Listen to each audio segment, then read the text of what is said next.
A reading from the book of the prophet Isaiah. In the year the king Uzziah died, I saw the Lord seated on a high and lofty throne, with the train of his garment filling the temple. Seraphim were stationed above. They cried one to the other, Holy, holy, holy is the Lord of hosts. All the earth is filled with his glory. At the sound of that cry, the frame of the door shook, and the house was filled with smoke. Then I said, Woe is me, I am doomed, for I am a man of unclean lips, living among a people of unclean lips. Yet my eyes have seen the King, the Lord of hosts. Then one of the seraphim flew to me, holding an ember that he had taken with tongs from the altar.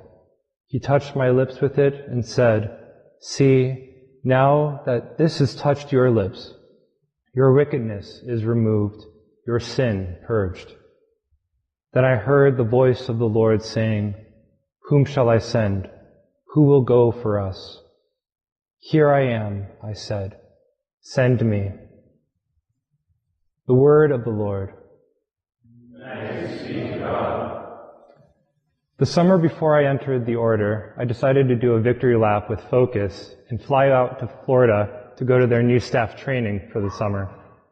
And one of the benefits of being there is that when first years are frantic about the campuses they're going to be placed on, I'm a veteran staff member who isn't going to be on their team, who they can ask advice from. And I can't tell you how many first years came to me and asked a very similar question.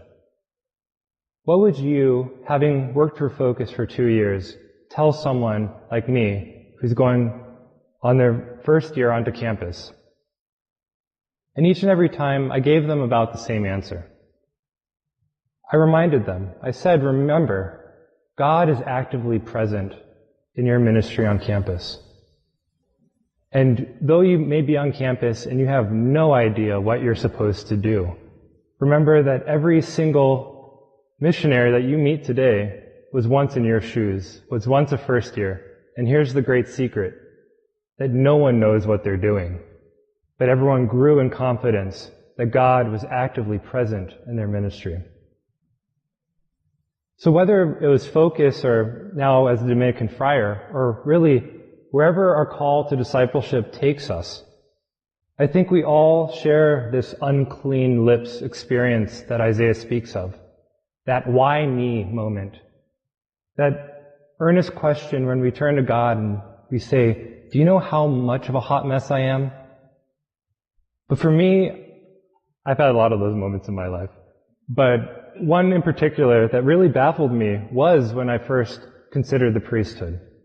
I remember it was my second year in college, and I was living a pretty stereotypical college life, and it was a particularly hard week for me. And I went to daily mass, trying to seek peace there, and all of a sudden, this question kept nagging me. Have you ever considered the priesthood? And I remember my gut reaction, which was turning to God and saying, God, are you sure you didn't mean to tell that to the guy over there on the other side of the chapel? Because surely you don't mean me. And I know I'm not alone in that sentiment. All the men I worked with at Drake had very similar excuses to that. Many of the men said, I don't think I'm ready to lead a Bible study. Other men said, I don't think I'm the right guy to talk to my friends and classmates about my faith in Jesus. And my personal favorite, honestly, I think you're looking for someone who's more put together than me. But I think Isaiah sets a very great example for us in this reading. That yes, he does admit his faults. He admits his unclean lips. But when he hears God, when he sees the King, the Lord of hosts, when he's being called forward, he says with his whole heart, Here I am, Lord, send me. And in a very real way, none of us are entirely ready to answer this call to discipleship. That none of us are the right person for the job in that moment. That none of us are entirely put together, nor will we ever be put together. And when we look at the people who've gone before us on this road of discipleship, frankly, it's a little bit intimidating. They've done great things. But I think when we look at these great saints, we also have to remind ourselves that at some point in their life, they started closer to the why me experience. They weren't born that way.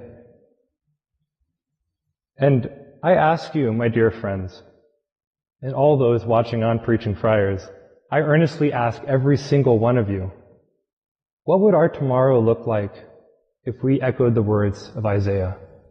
What would happen if with our whole heart we also turned to God and said, "Here I am, Lord, send me"? Well, there's only one way to find out.